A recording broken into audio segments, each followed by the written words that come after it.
الله من قرأ الفاتحة.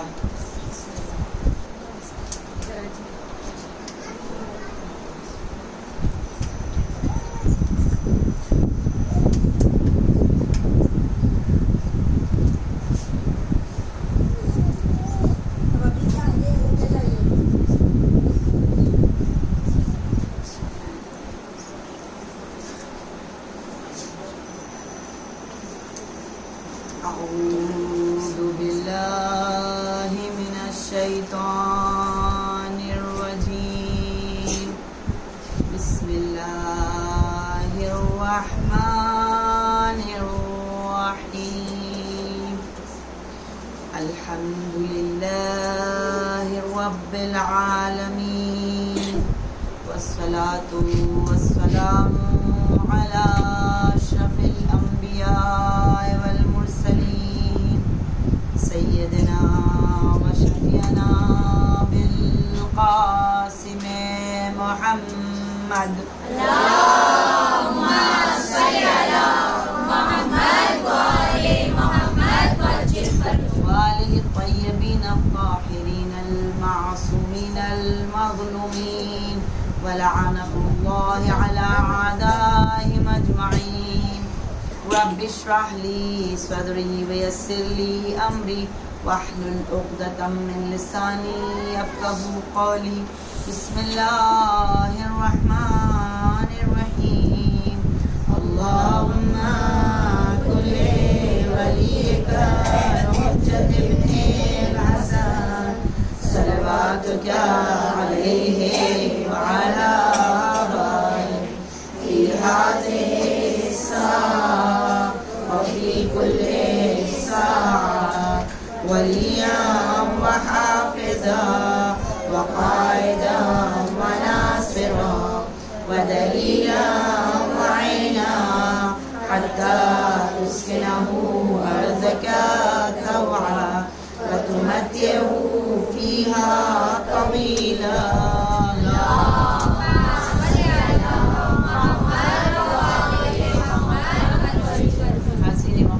السلام علیکم ورحمۃ اللہ وبرکاتہ.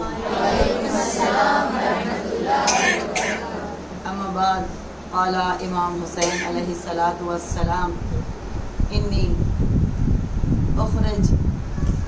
لم اخرج عشرا ولا بطرا ولا مفسدا ولا ظالما وانما خرجت لطلب الاصلاح فی امت جدی. امام حسین علیہ السلام نے کتاب الفتوح میں فرمایا کہ میں خروج نہیں کر رہا ہوں کہ میں تاکہ میں فساد برپا کروں، سرکشی کروں، کسی پر ظلم کروں، بلکہ میں نے خروج کیا ہے کس لیے؟ اپنے جد کی امت کی اصلاح کے لیے. تو اس حدیث کو میں نے اپنا سرنامہ کلام بنا کر یہ عشرہ مجالس کا سلسلہ جس طرح سے جاری اور ساری ہے، اس کی آج یہ تیسری مجلس ہے، جس میں آج انشاءاللہ جو درس ہمیں کربلا سے ملتا ہے اس کے بارے میں گفتگو کروں گی. لیکن اس سے پہلے میں جاننا چاہتی ہوں کل کیا ہم لوگوں نے کس بات پہ گفتگو کی تھی، کس ٹاپک پہ؟ یقین. ویری گڈ، یقین. ہاں، یقین نہیں، یقین. آپ جو ہے وہ الگ سے یقین کی منزل ہم دیکھ رہے تھے، الگ الگ اصحاب کی. ٹھیک ہے، تو ٹھیک ہے، نام آپ لوگوں کو شاید نہیں یاد ہوگا، نام میں بتاتی ہوں، منزل آپ بتائیں گی کہ کون سی منزل پہ تھے. سب سے پہلے مسلم ابن عقیل، حانی ابن عروہ، یہ کون سی منزل پہ تھے؟ شہادت قبل از کربلا. کربلا سے پہلے انہوں نے کیا کی؟ شہادت پہ، یعنی خطرے کو محسوس کر لیا تھا انہوں نے، اور خطرے کو محسوس کر کے یہ امام کو بچانا چاہتے تھے، امام پہ ظلم نہ ہو، اس وجہ سے اپنی جانیں دی. اس لیے کہتے ہیں شہادت قبل از کربلا. پھر اس کے بعد دوسری جو ہے وہ سبقت حاصل کرنے والے جنہوں نے امام کے ساتھ کربلا ہے، اس میں کون کون سے نام تھے؟ حبیب ابن مظاہر، ویری گڈ، اور مسلم ابن اوسجا اور زہیر ابن قین، ہے نا، جس کو امام نے بلایا اور یہ لوگ آئے امام کے ساتھ اور انہوں نے شہادت کا جام، با افتخار جام جو ہے وہ نوش کیا. اور پھر ایک اور تھا جو بہت ہی زیادہ کشمکش میں تھا، کون صحیح ہے کون غلط ہے، اس کا نام یاد ہے؟